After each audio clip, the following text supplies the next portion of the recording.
Bienvenidos y bienvenidas a esta serie de podcasts producidos por la carrera de Sociología de la Universidad de Flores que se titula Repensar la sociología desde el hoy, teorías clásicas y contemporáneas.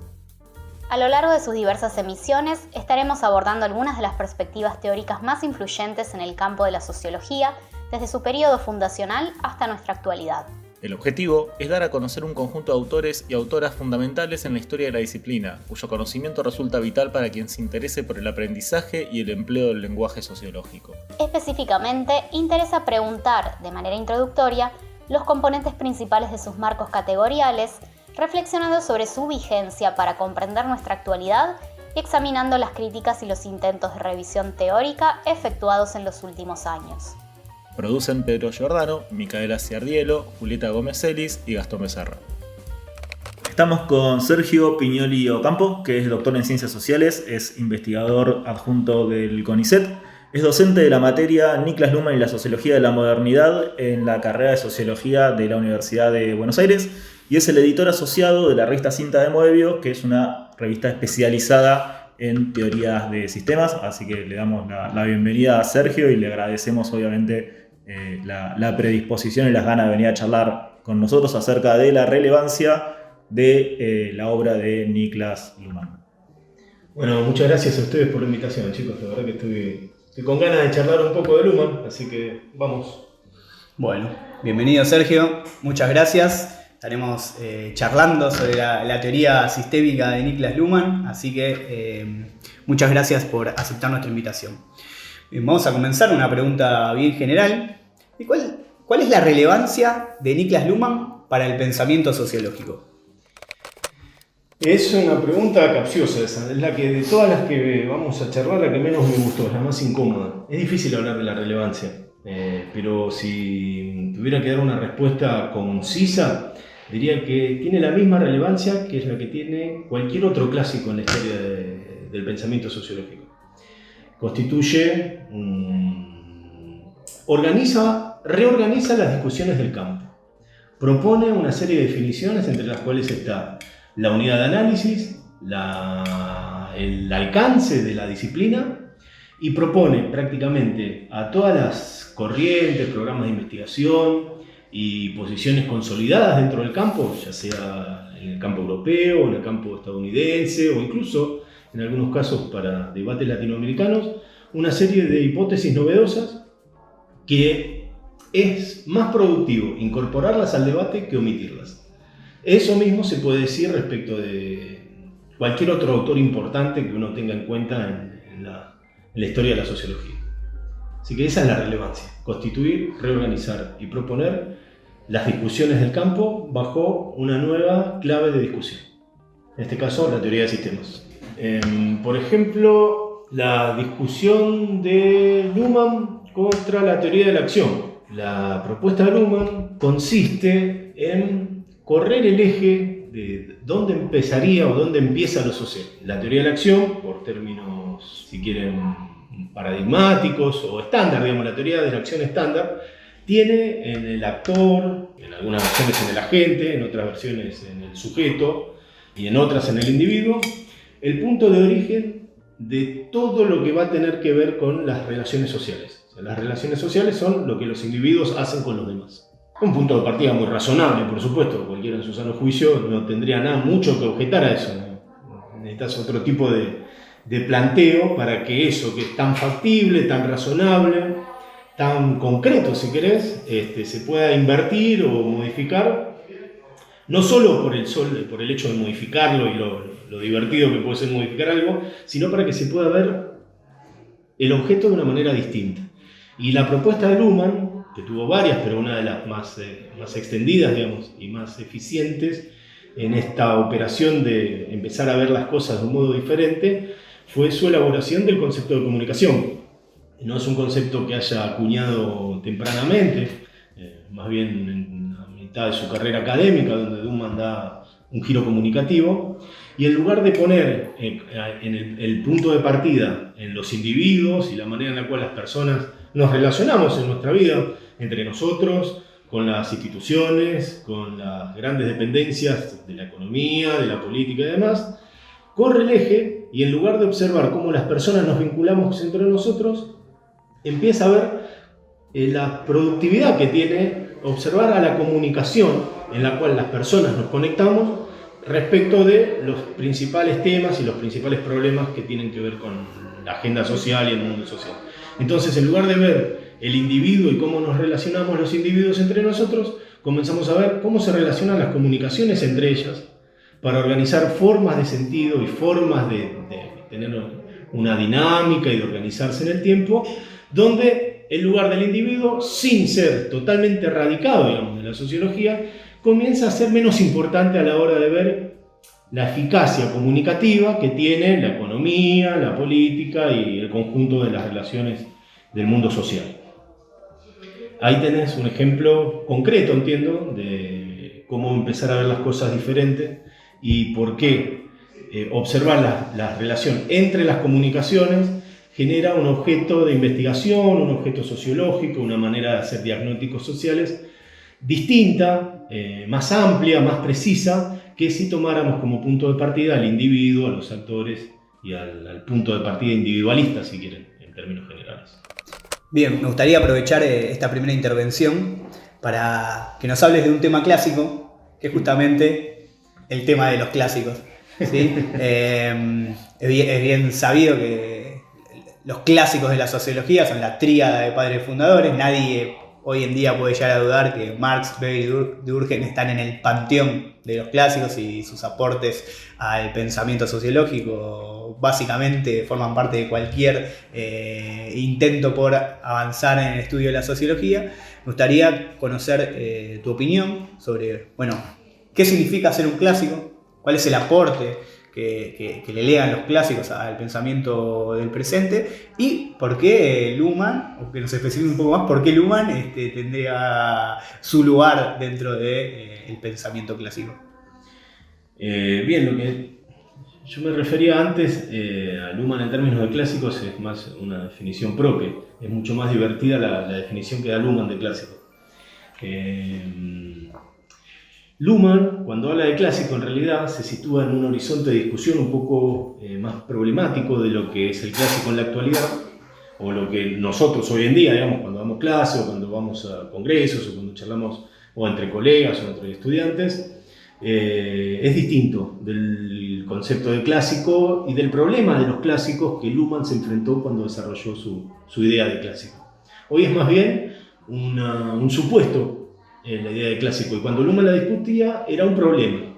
No estaba establecido qué es un clásico para la sociología, entre otras cosas porque ya sea en la tradición del pensamiento sociológico anglosajón, por la vía de Jeffrey Alexander o de Anthony Giddens, por ejemplo, que tienen en la idea de clásico la tradición a partir de las cuales se define la unidad de la disciplina. Al establecer el conjunto de clásicos que hacen a una disciplina, en este caso a la sociología, el concepto clásico no era simplemente establecer una tríada, sino ver qué más incorpora para que la sociología sea la lectura de estos tipos.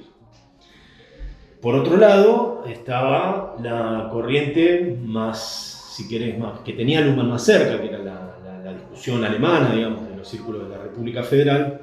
Tenemos desde Schluchter, un tremendo especialista en Weber, pero que también estaba desarrollando un concepto de clásico, Habermas, que estaba discutiendo también qué es un clásico para la sociología, y que en una línea similar a la anglosajona, en el sentido de que lo que estamos disputando acá no es solamente qué es un clásico para nosotros y qué es importante o no, sino la unidad de la disciplina también, digamos. ¿Qué es lo que hay que leer para decir que estamos leyendo sociología, o con quién hay que discutir para decir que estamos discutiendo sociología? Estaban discutiendo más bien un canon, digamos, un conjunto de autores que tienen en la tríada, como bien decís Pedro, el eje rector, pero que tienen hacia atrás autores y hacia adelante autores. Generalmente estos tipos, a diferencia de la escuela anglosajona, se solían poner también en la misma línea de los clásicos. Habermas está en la línea de los clásicos para Habermas. Schluchter está en la línea de los clásicos para Schluchter. Y de los clásicos para atrás tenemos las grandes tradiciones del pensamiento alemán. La filosofía idealista hasta las distintas variantes, ya sea idealistas, dialécticas, materialistas, religiosas también, ¿no?, del pensamiento alemán. Luhmann, cuando presenta su concepto de clásico, está discutiendo contra estas dos maneras de definir clásico. O sea, no estábamos discutiendo la tríada, estábamos discutiendo la actualidad de la sociología hacia mediados de los años 70, mediados de los años 80, digamos. Ahí es donde la sociología discute con mucha riqueza, si quieren, qué es un clásico. Y Luhmann, en ese contexto de discusión, tiene una posición, como me pedías vos hace un rato, Gastón, te doy un ejemplo también de qué cambia con Luhmann en las discusiones. Tiene un concepto disruptivo, innovador. Aspira a reorganizar la discusión que se está dando en el campo sociológico en ese momento. Y Luhmann sostiene que un clásico es un obstáculo epistemológico. Un clásico es, dicho de manera más o menos rápida para entendernos, la idea de obstáculo epistemológico es un concepto que Luhmann retoma de un epistemólogo francés, que se llamaba Gaston Bachelard, disculpen mi pronunciación del francés, que Luhmann operacionaliza en parte y que esencialmente dice lo siguiente: un obstáculo epistemológico es un concepto, una técnica o una metodología que se emplea en una disciplina que no produce conocimiento y que sin embargo la disciplina no puede abandonar. Es un obstáculo epistemológico, no es solo un obstáculo, es un obstáculo que impide avanzar en la producción de conocimiento y en la construcción del objeto y demás. Bueno, Luhmann sostiene que estas discusiones en torno a los clásicos hacían de la tríada es Marx, Durkheim y Max Weber, hacían de estos autores obstáculos epistemológicos, esto es, convertían a la teoría de Marx, a la teoría de Durkheim y a la teoría de Weber en conceptos, técnicas y metodologías que la disciplina sociológica, en este caso, no podía abandonar y que sin embargo impedía avanzar en el conocimiento. La hipótesis de que impedían avanzar en el conocimiento va de la mano de las operaciones de tipo interdisciplinarias que Luhmann intentaba para poner en diálogo a la sociología antes con la cibernética, con la teoría de sistemas, con la epistemología y la biología de la autopoiesis, que con las discusiones de Schluchter y de Giddens a propósito del lugar de Simmel o de Tarde en la tradición del pensamiento sociológico. Luhmann encontraba que era mucho más productivo ver y discutir con Maturana y Varela hasta dónde llega la autopoiesis celular a la hora de observar y construir objetos de investigación sociológica que el debate entre Schluchter y Alexander a propósito de qué forma parte del canon y qué no. Es mucho más rico sociológicamente discutir lo social en diálogo crítico con estas disciplinas contemporáneas que con estas discusiones más de tipo hermenéuticas o disciplinario hermenéuticas para construir no solo el objeto, sino el corpus canónico que nos lleva al objeto. Entonces Luhmann quería como acceder más directamente al objeto sin abandonar la discusión de antecedentes. Entonces ahí tenemos otro ejemplo de cómo Luhmann propone una discusión, una renovación de la discusión que se estaba dando en ese momento con una posición relativamente innovadora. Lamentablemente no tuvo mucho éxito en esto tampoco, pero sí se ve el gesto, digamos, ¿no?, del tipo de operaciones intelectuales, conceptuales que proponía el autor. De hecho, bien provocativamente dice, bueno, uno se convierte en un clásico cuando ya no tiene nada más para decir, ¿no? Sí. Estas ironías que marcan un poco la carrera intelectual de Niklas Luhmann. Y un breve paréntesis, ya que lo mencionaste, Alexander, y que estamos trabajando con esto de los clásicos, bien interesante una de las imágenes que le ofrece dice, bueno, lo que sucede en ciencias naturales, por la característica de su objeto, es que un alumno de primer año de física sabe más de física que Galileo. Así que claro, no hay duda ahí en decir, bueno, es uno de los padres fundadores. En cambio, eso no sucede en las ciencias sociales, porque la acumulación del conocimiento se da de una manera distinta, tiene un rasgos característicos propios de la propia ciencia social. Y en ese sentido dice, bueno, los clásicos lo que le legan al presente es una especie de lenguaje, un lenguaje en común que nos permite discutir. Y en este sentido, bueno, ahora vamos a tratar de ir abordando, bueno, vos estabas hablando de Maturana, de Varela, de la cibernética. Bueno, ¿cuál es la especificidad de este lenguaje que empezó a interrelacionar Niklas Luhmann? Bien. Sí, lo del lenguaje común está bien. y estoy de acuerdo. De hecho, Merton decía algo parecido. Un estudiante de química sabía más que los padres fundadores, los supuestos padres fundadores de la química. Pero además, porque esa es la gracia del Luhmann, ¿no? Son operaciones que uno cree que terminaron y después tienen un nuevo giro. Una vez que te presenta toda esta discusión de los clásicos y por qué serían un obstáculo epistemológico y por qué el camino anglosajón no sirve o no sirve tanto o no usen a los clásicos para definir a la sociología, hace perder de vista las discusiones más relevantes que pueden estar sucediendo fuera de la disciplina y que son tan ricas como discutir sobre Simmel, por ejemplo. Terminada esa operación, a renglón seguido, Luhmann propone una nueva lectura de los autores que forman parte del así llamado canon sociológico. No es que renuncie a Marx, propone una lectura no marxista de Marx y propone una serie de elementos para avanzar en esa discusión sistémica, si quieren, no de Marx como autor clásico, como corpus que forma parte de la sociología, sino de 4 o 5 ideas de las definiciones que da Marx sobre la relación entre lo social, la interpretación sociológica, si quieren, de la economía o de la materialidad, y va en esa dirección. No es que está perdido Marx. Lo que no sirve para la discusión sociológica es ver cuán clásico es. Lo mismo hace con Durkheim.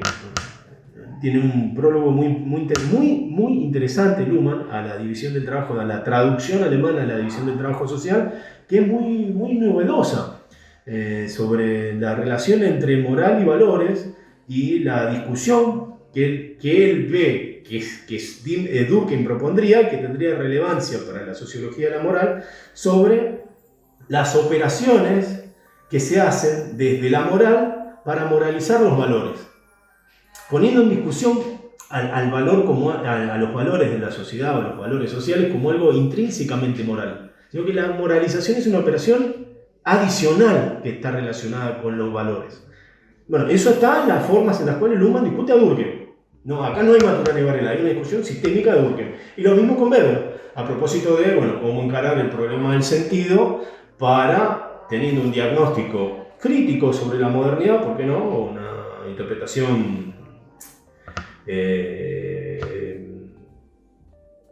sociológica, sí, no necesariamente crítica, pero sí sociológica, y por tanto con una serie de desnaturalizaciones o de las operaciones de naturalización típicas, digamos, de nuestra disciplina, pero recuperando el problema del sentido para discutir esto. Acá no es que falta el sentido, el problema es el sentido del sentido, y así avanzamos también en una discusión de ¿por qué consideramos que en estas condiciones no hay sentido? ¿Qué concepción romántica o hermenéutica del sentido está en la base de estos prejuicios que en más de un sentido la sociología en más de una ocasión, cuando habla de los clásicos, pierde de vista o asume como dado? Eso también me interesaba porque también eso es típico de Luhmann. Viene el giro, digamos, la renovación, y al mismo tiempo una recuperación que entra por la ventana siempre. Lo mismo pasaba con la idea de acción antes. Después que Luhmann propone todo el giro de la comunicación que les comenté antes, hay una ventanita que abre al final de cada capítulo donde termina entrando de vuelta la acción y es reformulada y recuperada, digamos, en esta teoría general que Luhmann se propone. Y bueno, quería agregar eso porque me parecía que complementaba un poco más la propuesta anterior. Y de estos conceptos que Luhmann recupera, o incluso de estas renovaciones de categorías y de nociones que Luhmann está proponiendo, si tuvieras que elegir así como las categorías centrales, ¿cuáles te parece que podrían ser? Mirá, yo pienso que cuando empezamos nuestros cursos tenemos la siguiente evaluación diagnóstica. Les pedimos a nuestros estudiantes que en una hoja anónima escriban sus propias definiciones o la definición que en ese momento tendrían sobre 3 conceptos: comunicación, sistema y sociedad. Son los 3 ejes de la teoría general de sistemas sociales del mundo. Ahora, vos me preguntás por renovaciones, no me preguntás solamente por las categorías centrales del programa de investigación de Luhmann. Es interesante la pregunta. porque si de renovaciones se trata es más amplio que esto. Luhmann propone sí, una renovación de la idea de sociedad, propone una renovación de la idea de sistema, propone una renovación de la idea de comunicación, pero no se terminan ahí las renovaciones, porque Luhmann era un tipo muy prolífico y muy diverso. Escribió sobre sociología del derecho, donde hay un conjunto de renovaciones muy importantes que hace Luhmann. Podemos discutir desde la forma en la cual Luhmann enfoca la centralidad de los tribunales o en qué consiste la reproducción del derecho como derecho, sin ningún solo argumento de tipo naturalista o normativista, sino centrándose en la comunicación jurídica, que desde el punto de vista de la sociología del derecho es prácticamente un giro copernicano. Hasta Luhmann no había semejante tipo de ambiciones, digamos, en la sociología del derecho, y con Luhmann eso está, y es una de las sociologías, uno de los ámbitos de la sociología de Luhmann con más adeptos, digamos, la sociología del derecho del autor. Entonces ahí hay renovaciones específicas. Lo mismo te podría decir sobre la sociología de las organizaciones, esta idea de que la organización no es un sistema social orientado a conseguir objetivos, sino a disponerlos. Las organizaciones continuamente están renovando sus objetivos, por lo tanto nunca los cumplen. Su objetivo es proponerse objetivos. Y la manera en la cual los persiguen es a través de la toma de decisiones. Por lo tanto, la toma de decisiones, que supuestamente es el ámbito de racionalización máxima, digamos, de una organización, termina siendo un momento central que permite que la organización siga siendo tal, pero que tiene una naturaleza social y una complejidad en la vinculación de información y problemas y objetivos que tener, digamos, una visión racionalista de eso es utópico. No tiene sentido, digamos, la forma en la cual funcionan las organizaciones no es esa, no se racionaliza para que la organización funcione, sino que, bueno, las racionalizaciones son decisiones que se toman en vista de que los objetivos que se propusieron no se cumplieron y que se persiguen nuevos objetivos. Bueno, eso en la sociología de las organizaciones también es brutal, digamos, es otro giro copernicano. Tenés otra renovación ahí, que si yo te hablo solamente de sociedad, comunicación y sistema, pasa de largo, ni te enterás. Lo mismo con la sociología del riesgo. Yo no digo que Luhmann haya sido el inventor de la sociología ambiental, pero fue un autor que antes que Ulrich Beck comenzó a hablar del problema de los riesgos vinculados con la tecnología en el mundo social. A mediados de los años 70 Luhmann ya hablaba de estos asuntos. Entonces, si bien la sociología ambiental como tal surge posteriormente, la sociología del riesgo de Luhmann, donde el problema ambiental también está incluido, y que hay que observar un montón de elementos, además del ambiente, para ver el impacto de la sociedad o de las relaciones sociales en el ambiente, que es muy novedosa también. Es gracioso como en los primeros movimientos verdes de Alemania tenían un supuesto autor conservador como Luhmann, eran todos anarquistas, digamos, ¿no? o venían del anarquismo, venían de una revisión muy crítica de la izquierda y los movimientos de izquierda después del 68 y del 69 en Alemania. Entonces, si bien no era una diáspora del movimiento revolucionario, del movimiento de revuelta social que hubo hacia fines de los años 60, eran tipos que eran muy críticos, digamos, que corrían por izquierda a la izquierda.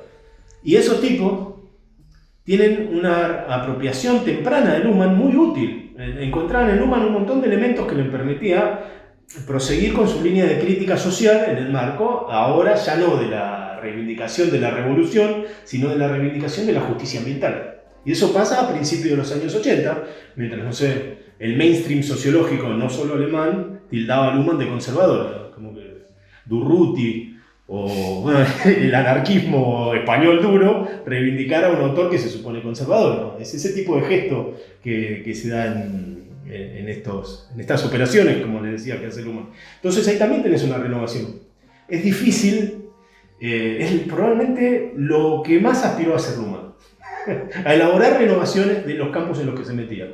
Ustedes mismos pueden dar una clase entera de las renovaciones en el campo de la sociología, de la ciencia, del conocimiento y la tecnología. Así que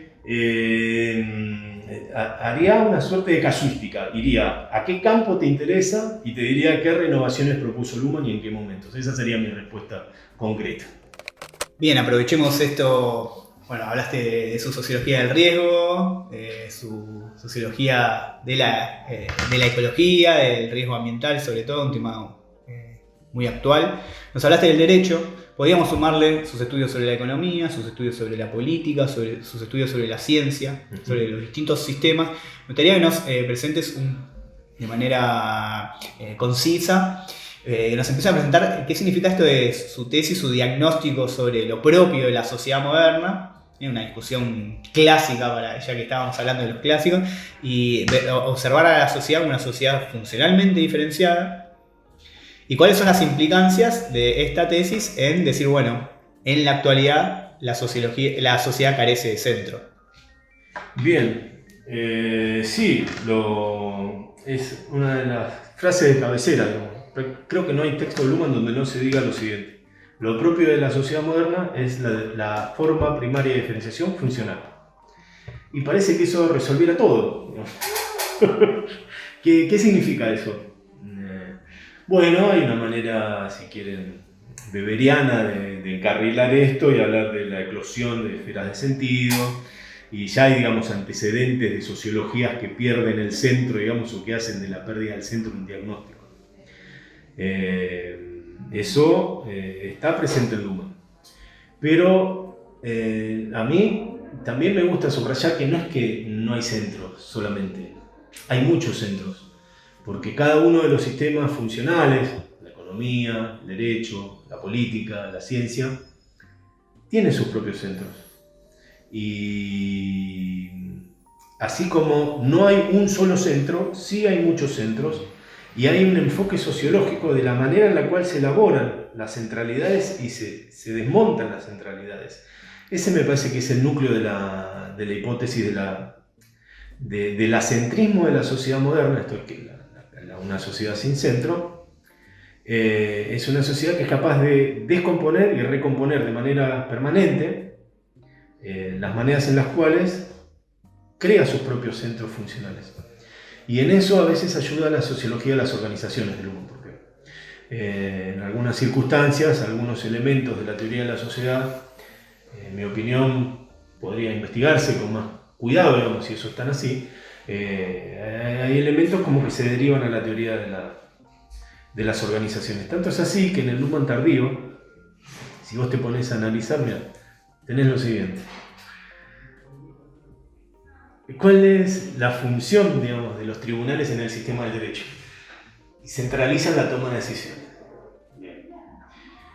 ¿Cuál es la función de los bancos centrales en el sistema de la economía? Centralizar la toma de decisiones. ¿Cuál es la función de las galerías en el sistema del arte?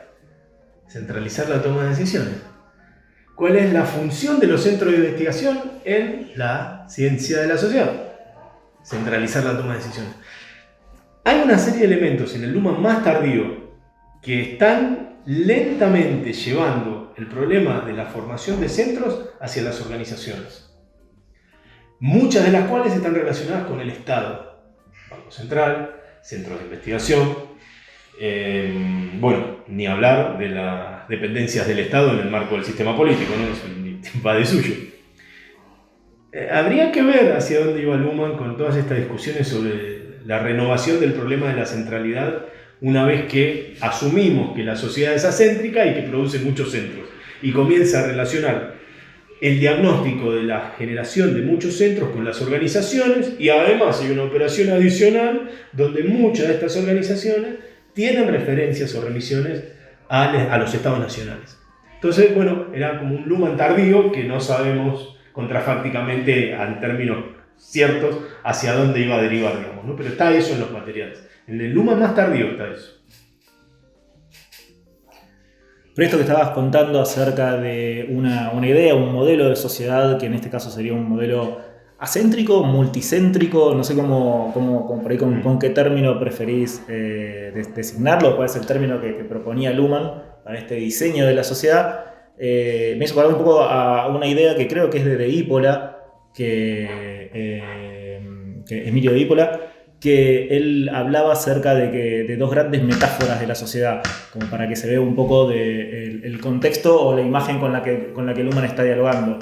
Una sociedad céntrica o sin centro en el caso de Luhmann, y lo que sería una sociedad piramidal, que es como un modelo alternativo con el que Luhmann estaría discutiendo. La palabra que usa Luhmann es policéntrico. Me gusta multicéntrico, hubiera estado... Por ahí habría que ver, tendría que revisarla si hay una manera de traducirlo así, yendo para el multicentro y no para el policentro, más latino. Me parece bien lo que decís de las dos metáforas, me parece que hace justicia a los planteos del mundo. Hace unos años que se discute en la sociología alemana, con un trabajo de Uwe Schimmann, que se llama las dos sociologías, como una reversión de las discusiones de los 70 de las dos sociologías, ¿no? En lugar de hablar de la sociología del sistema, la sociología del control, y la sociología, por un lado, y la sociología de la acción, por otro, habla de la sociología de la diferenciación funcional y de la sociología de la desigualdad.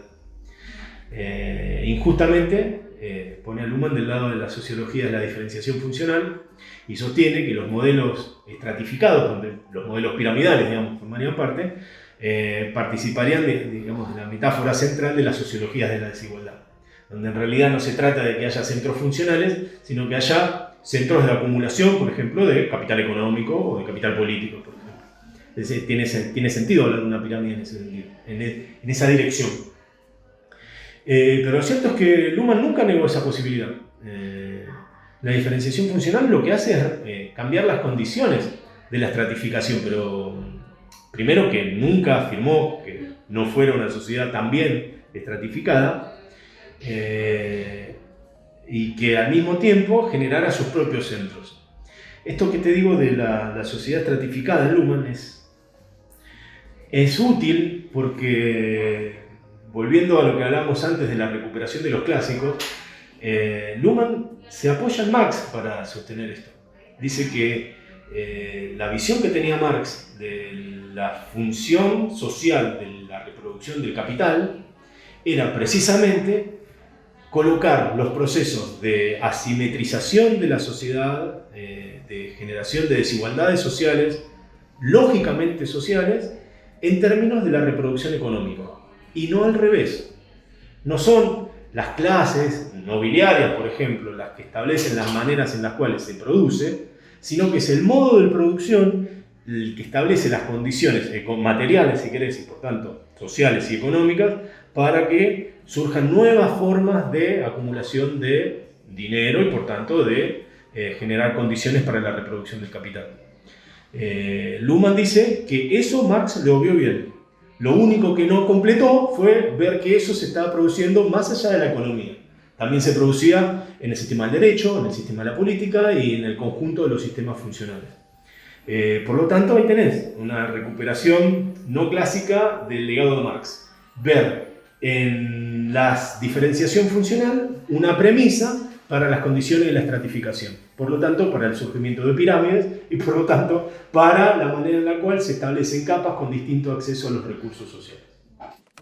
Bueno, es muy interesante esto que nos estás contando acerca de la diferenciación funcional. Estoy pensando en alguien que recién se está dando los primeros pasos, acercándose al pensamiento luhmanniano, y me parece que ahí hay un buen puntapié inicial, ¿sí? Una buena línea de entrada a un pensamiento tan complejo, y es este diagnóstico que nos ofrece Luhmann acerca de, bueno, para explicar lo social, para explicar el funcionamiento de la sociedad, no tenemos que mirar solamente a la economía, no tenemos que investigar cómo la política determina la organización social o centrarnos solamente en el campo científico, en el legal, en el religioso, sino que justamente lo que nos ofrece es, observemos todos esos puntos de observación. Entonces, toda la complejidad intrínseca al pensamiento luhmanniano nos dice, bueno, para explicar la organización de la sociedad tenemos que tener en cuenta cada uno de estos sistemas que a lo largo del tiempo se han diferenciado y se han especializado en el cumplimiento de una función. Bueno, también te queríamos preguntar, porque hay una especie de mito o de crítica poco sistematizada, pero es como una idea, una noción general, de que la teoría de Niklas Luhmann no tiene un vínculo o no te da herramientas para la investigación empírica. Así que te queríamos consultar acerca de cómo ves vos este mito, este diagnóstico, y en el caso de que no lo compartas, ¿qué problemáticas actuales te parece que se puede investigar con esta teoría? Bueno, lo del mito está bueno, está bien que la calificación de mito la comparto, me parece que es una réplica provocativa. Sí, está bien. Mira, la pregunta que yo me haría aprovechando, digamos, tu gesto provocativo, digamos, acompasándolo, sería ¿qué validamos en sociología como investigación empírica? Porque, por ejemplo, uno agarra los textos de Luhmann sobre sociología del riesgo y ve que el nivel de manejo de datos que hay es abrumador. No te digo que alcanza el nivel del informe de un organismo multilateral, como podría ser, no sé, la UNESCO o un informe del PNUD sobre situaciones ambientales, pero el manejo de fuentes secundarias que tiene es muy vasto, muy informado y muy sistematizado. Desde ese punto de vista es difícil decirle es difícil predicar o cuestionar a una investigación que se escribe en la sociología o que se reclama sociológica que no tiene base empírica. Se está discutiendo los últimos 20 años de trabajo de campo que hubo en esa especialidad. Lo mismo si agarrás los textos de Luhmann sobre sociología del derecho.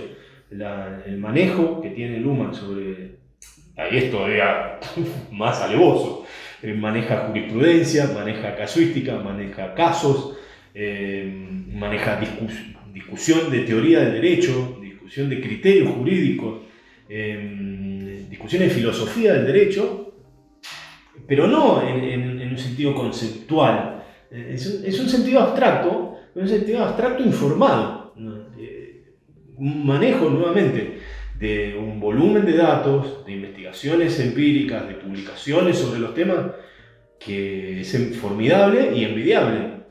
De hecho, uno termina de leer esos textos de Luhmann, ¿no?, con tanta base informada, con tanto manejo de datos, que después agarrás una investigación de caso, no sé, sobre determinado problema ambiental, que incluso teniendo un diagnóstico socioambiental o estudio de sociología crítica del derecho o sociología o los estudios críticos de la legalidad, y aunque estén repletos, digamos, de etnografía o de trabajo de campo y demás, lo que aparentemente le da base empírica a esas investigaciones es poco.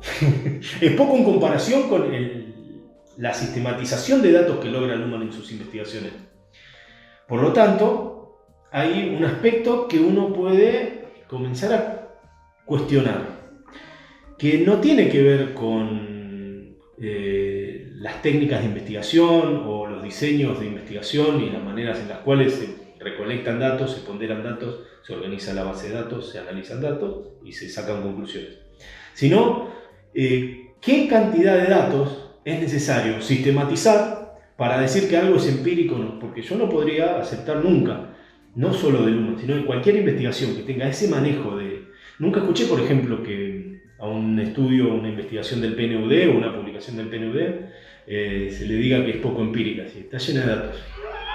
Es alevoso. Los textos de Luhmann son muy similares, solamente que en lugar de presentar todo en un cuadro, viene con una explicación, una discusión y te remite en nota-pie a todo el caudal de bibliografía que hay. Entonces la pregunta que, digamos, para derribar ese mito, más allá de Luhmann incluso, es ¿qué validamos como una investigación empíricamente informada en el campo de la sociología? Los trabajos de Luhmann están empíricamente fundamentados. Luhmann no tiene trabajo de campo en el sentido de ir con un instrumento a recolectar información que no está disponible. No hay tanto de eso en Luhmann, hay poquito. No es que no hay muy poquito. Lo que sí hay es una sistematización muy profunda del estado del arte, cosa que no se ve hoy en día tampoco. Entonces, bueno, ¿dónde está la sociología? ¿En el trabajo de campo únicamente? ¿En la sistematización de datos a gran escala? ¿Y la ponderación de información? En ese sentido, como que vuelve a demostrar la multiplicidad de la disciplina a la hora de informar nuestras afirmaciones sobre el mundo social. Así que bueno, me parece que es muy pertinente tu pregunta. Habría que preguntarle a todos los grandes autores cómo es que organizan su trabajo de campo. Porque no todos los trabajos de Bourdieu son los trabajos sobre la fotografía o sobre la distinción. Hay un montón de veces donde Bourdieu también sistematiza datos de otros y emite conclusiones. Como que metodológicamente habría que dar ese paso adicional, que no solamente lo empíricamente fundamentado es ir a campo y recoger con instrumentos información que no está disponible, sino también metodológicamente cuáles son los criterios para evaluar la sistematización de datos, ya no solo secundarios, sino de distintas bases de datos, de distintos organismos y de distintas investigaciones en el marco de una sola investigación.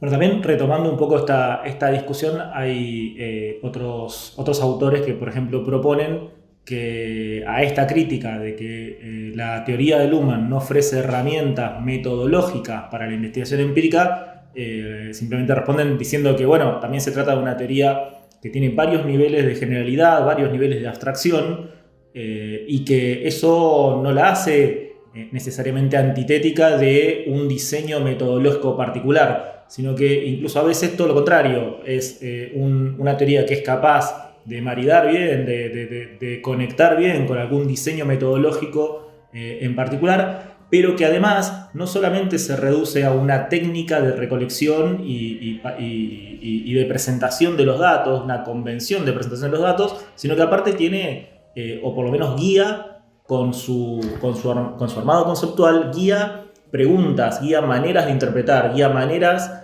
de problematizar los objetos.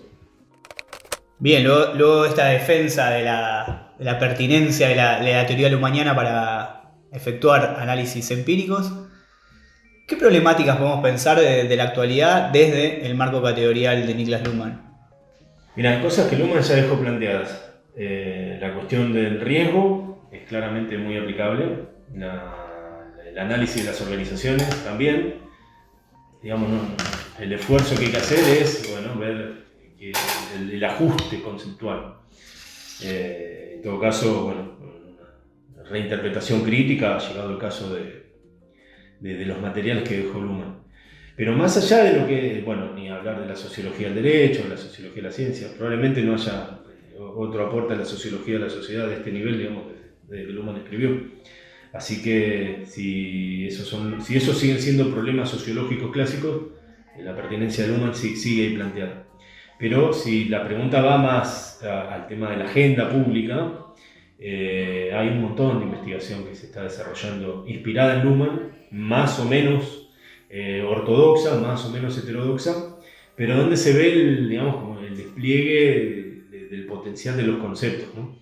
Luhmann, lo que pasa con los textos de Luhmann es que están la cantidad de conceptos que están comprimidos a la hora de interpretar y sacar conclusiones sociológicas sobre los objetos que estudia, que termina dando la impresión de que sin todo ese andamiaje no se puede hacer investigación de sistemas. Y lo cierto es que sí, que con mucho menos también se pueden alcanzar conclusiones muy consistentes y socialmente productivas, digamos. Voy a hablar en todo caso de algo de nuestro trabajo de investigación en la cátedra y después sí lo voy a ampliar un poco más. Nosotros, por ejemplo, cuando surgió la pandemia, en el marco de nuestra cátedra iniciamos una investigación, todavía no se había declarado pandemia por la Organización Mundial de la Salud, y empezamos a trabajar el problema del brote del SARS-CoV-2 y la dinámica que estaba mostrando la evolución del brote, el desarrollo del brote en realidad, y cómo estaba eso funcionando en términos sociales. Y con algo parecido como al 1% del andamiaje conceptual de la teoría de la sociedad de Luhmann, teníamos un diagnóstico bastante concreto para ofrecer. Lo mismo sin ese nivel de urgencia, pero sí como parte de la agenda pública, con la comunicación digital y ahora con el giro que ha tenido la comunicación digital hacia la comunicación artificial, la comunicación social que incorpora por los más diversos canales y vías dispositivos o desarrollos vinculados con la inteligencia artificial, ¿no? Se ve nuevamente que con un conjunto de conceptos, una recepción crítica y la vocación, si querés, de desarrollar nuevos elementos para ir observando lo que va planteando el fenómeno en cada circunstancia, la utilidad de la perspectiva humana. Vos me decís, por ejemplo, ¿con qué concepto de Luhmann se puede abordar algo tan abstracto, algo tan técnico como puede ser la inteligencia artificial?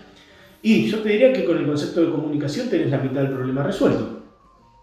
No se trata de ver la inteligencia artificial como fenómeno técnico únicamente, aunque también hay que verlo técnicamente.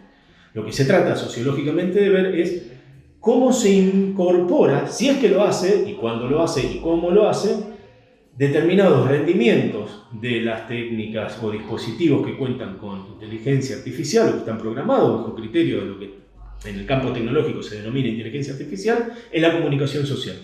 Y ahí ya no tenemos un problema estrictamente técnico, tenemos un problema de qué relaciones sociales se configuran a partir de esta participación, qué expectativas se forman a partir de eso y cómo esto, que de golpe explotó, pero hace muchos años que ya tenemos tecnología basada en inteligencia artificial en el mundo social, hace décadas les diría. Hay campos específicos, como por ejemplo la traducción, donde hace mucho tiempo que se trabaja con esto. Y el problema que se presenta es cuando eclosiona como novedad, y todo lo que venía pasando anteriormente, donde ya hay investigación, antecedentes y problemática, parece como que de golpe desaparece. Y desde la perspectiva de Luhmann hay, por lo menos desde hace 15 años con las investigaciones del doctor Becker y de la doctora Espósito, hay otros autores que no vienen al caso, ya son muchos para mencionar, pero sí son muchos, que están dedicados a este tema y que tienen publicaciones y que vinieron siguiendo el asunto desde el punto de vista de cómo no hay que deshumanizar está la idea de que la inteligencia artificial tiene que replicar a la inteligencia humana para poder ser inteligencia. Y lo cierto es que cuanto más se alejan los dispositivos técnicos de esta idea de replicar la inteligencia humana, más inteligentes resultan ser los rendimientos que generan. Y entonces, la pregunta sociológica es, la semántica que hay sobre esto es, ¿va la inteligencia artificial a destruir a la humanidad? Y viene después la pregunta sociológica. No se trata de si esto va a destruir a la humanidad o no. Se trata de cuánto se tuvo que alejar la elaboración tecnológica del requisito humanista para lograr el objetivo que se proponía inicialmente. Entonces, problemáticas actuales, creo que yo invertiría la pregunta, invertiría la carga, si querés. Le pido a alguien que me demuestre de manera concreta que hay alguna problemática actual de agenda o fuera de agenda para la cual la sociología de Luhmann no es pertinente.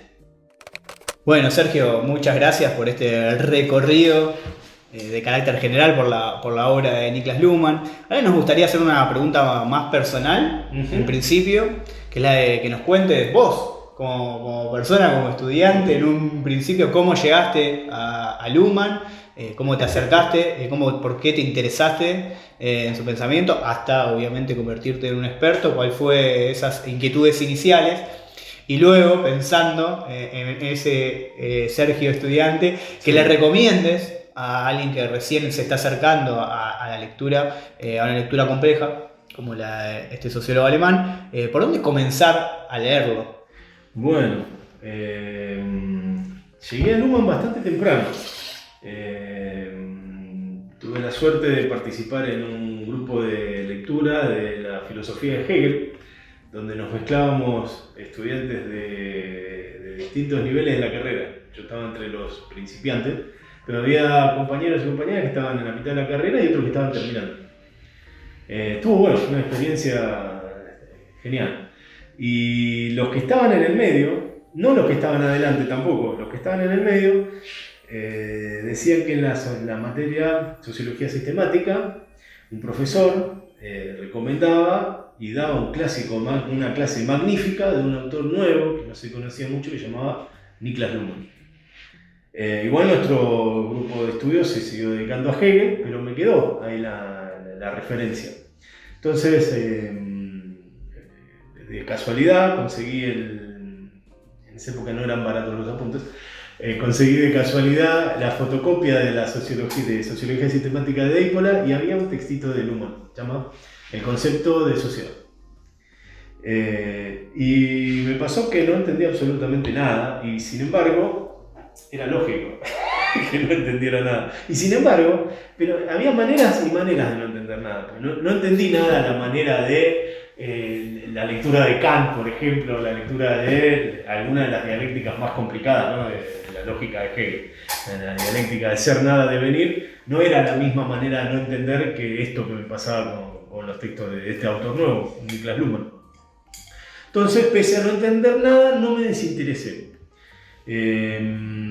Y se dio la fortuna, la casualidad, de que al año o al año y medio siguiente, en la facultad de nuestra carrera de Sociología, ofertaron por primera vez una materia dedicada a Luhmann, una optativa dedicada a Luhmann, a cargo del profesor Forte. Yo en ese momento, no me acuerdo qué no tenía aprobado, que no me podía anotar. No me podía anotar por otra razón, no viene al caso. Estaba estudiando otra carrera en ese momento también, entonces no me coincidía y no pude tomar la primera corte de Luhmann. Y me anoté en la segunda. Y bueno, ahí ya fue distinto, porque una cosa es no entender solo y otra cosa es no entender colectivamente, pero en el marco de un conjunto de lecturas, conjunto de comentaristas, y bueno, mucha gente interesada en seguir no entendiendo, pero cada vez con un corpus más amplio. Y bueno, hay un momento donde todo lo que no se entiende, es como un idioma, digamos, ¿no? Segunda lengua. Todo lo que parecía que no tenía sentido, de golpe es una masa que está adentro y que podés manejarla para decir una serie de cosas sobre determinados fenómenos que son interesantes. Y también tuvimos la suerte de que en esa misma corte, ese mismo año, hubo un congreso nacional de sociología y vino el profesor Marcelo Arnold y bueno, hizo una presentación con el profesor Forte muy interesante en el marco de las jornadas, que bueno, nos presentó a Luhmann de una manera como más puntual, precisa, mapeada, digamos, ¿no? Este es el mapa de este territorio, por este lado se va para acá, por este lado se va para allá, hay una autopista, hay un callejón sin salida, ahí están las tribus de jíbaros, no se metan, etc. Un mapa, era algo que nos faltaba, digamos. Y tuvimos también la suerte de que el profesor Arnold se quedó a una mesa que organizaba en ese momento la cátedra Luhmann de ponencias y presenté una ponencia y bueno, tuve una recepción del profesor Arnold como la de todos los que presentamos una ponencia muy generosa, nos comentó lo que estábamos diciendo, todo muy bueno. Y bueno, quedé ya ahí en vinculación con el equipo de la cátedra y me invitaron después a formar parte del equipo docente, empecé a dar clases. Me gradué de sociólogo, después tuve ganas de hacer una maestría y mi tema de tesis fue la teoría de la comunicación de Luhmann. Terminada la maestría uno se da cuenta que quiere un poco más. Fui a una tesis doctoral también centrada ahora en la comparación de teorías, entre las cuales estaba la de Luhmann. Y bueno, ya para ese momento tenía un conjunto de lecturas, de diagnósticos y discusiones que me permitió conversar con colegas de otros países y bueno, por suerte pudimos seguir avanzando bastante bien con las discusiones. Así que bueno, ahí estoy ahora en día. Antes de que nos cuentes por dónde comenzar a leer Luhmann, me parece muy pertinente destacar esta reivindicación del no entender nada. ¿Sí? Sobre todo pensando en estudiantes. La sociología es una disciplina con cierta complejidad, con autores y autoras que tienen un lenguaje que es necesario en una primera instancia no entenderlo y sobre todo pese a ello continuar con la voluntad de tratar de entenderlo hasta, como nos cuenta Sergio con su experiencia personal, dar ese clic y empezar a poner en funcionamiento ese lenguaje que uno atendió. Así que esa actitud, lejos de desanimarnos o a llevarnos a el abandono, que el no entendimiento sea justamente un motor para lograr ese entendimiento, me parece una actitud muy, muy destacable acerca de el quehacer de la sociología. Sí, además se suma, me parece, en el caso de Luhmann, que gran parte de su lectura, de su obra, está cruzada por un lenguaje que no es necesariamente el lenguaje con el que se viene hablando en la sociología, que es el lenguaje conceptual de la teoría de sistemas. Entonces, incluso una persona que viene leyendo y viene metiéndose en las discusiones y en las categorías de la sociología, por ahí de golpe meterse en el lenguaje medio cerrado, medio críptico, propio de una teoría tan abstracta como la teoría de sistemas, puede también ser una complicación. Y sí, yo soy un reivindicador de no entender. Le pasa también en metodología. Si no te muestro una tabla de correlaciones, no se entiende a primera vista. Es un entrenamiento que hay que hacer. También incluso, así como los empiristas más empiristas de los empiristas, tienen que entrenarse mucho para leer el lenguaje que manejan en su manera de interpretar los datos sociales. Es normal que una disciplina científica tenga presente intransparencias, oscuridades iniciales, que después, una vez que las tenés, te das cuenta que no es... hay una gran síntesis que te permite manejar el lenguaje abstracto, y está bueno no entenderlo, saber que tenés que entrenarte para adquirirlo, y una vez que lo tenés adquirido, manejarte y poder explicarlo en otras palabras, en otras maneras de ejercer nuestra profesión, ¿no? Entonces sí, es como un paso obligatorio, no hay otra manera. Bien, entonces, ¿por dónde empezamos a leer a Luhmann? Mirá, yo tengo muchas sugerencias. Depende de los intereses de quien se acerque a Luhmann por primera vez. Si te gusta el derecho, tenés que leer los textos del derecho. Si te gusta la discusión teórica, tenés que leer, no sé, sistemas sociales.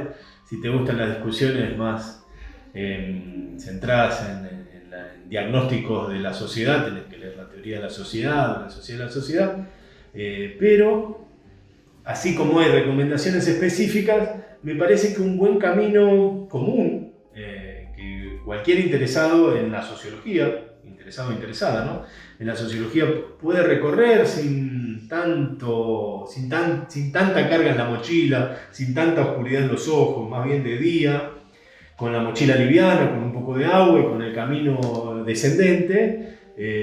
Los textos sobre la sociología del riesgo o los análisis ambientales de Luhmann me parece que dan una buena primera presentación del autor. Asusta menos. Entonces, comunicación ecológica o la sociología del riesgo, o bueno, artículos que están disponibles de manera online sobre la cuestión ambiental del Luhmann o sobre los riesgos de la tecnología y el medio ambiente. Me parece que son textos de una primera lectura bastante aceptable, ¿sí? No deja de ser Luhmann, por lo tanto no deja de haber categorías que son discrepantes o que van a contrapelo, digamos, en la primera impresión, pero ya es una prosa un poco más llana, que independientemente de si se comprende o no cada uno de los conceptos, se deja llevar y hace una suerte de presentación diagnóstica de los problemas de la sociedad relacionados con los problemas tecnológicos y los impactos ambientales, que son una excelente primera entrada, digamos. Como un plato de rabas con una pinta de cerveza. Se puede arrancar por ahí y después el plato principal, cada uno agarrará la carta y verán por dónde sí, pero creo que nadie sobre la faz de la Tierra se opondría a una entrada de ese tipo. Repensar la sociología desde el hoy, teoría clásica y contemporánea, es un podcast producido por la carrera de Sociología de la Universidad de Flores, con el apoyo del programa UFLU Innova de la Secretaría Académica. Nuestro objetivo es dar a conocer los principales autores y autoras de la teoría sociológica clásica y contemporánea y los componentes centrales de sus marcos categoriales, reflexionando sobre su vigencia para comprender nuestra actualidad y examinando las críticas y los intentos de revisión teóricas realizados en los últimos años. Producen Pedro Giordano, Micaela Ciardielo, Julieta Gómez Celis y Gastón Becerra. Cerra.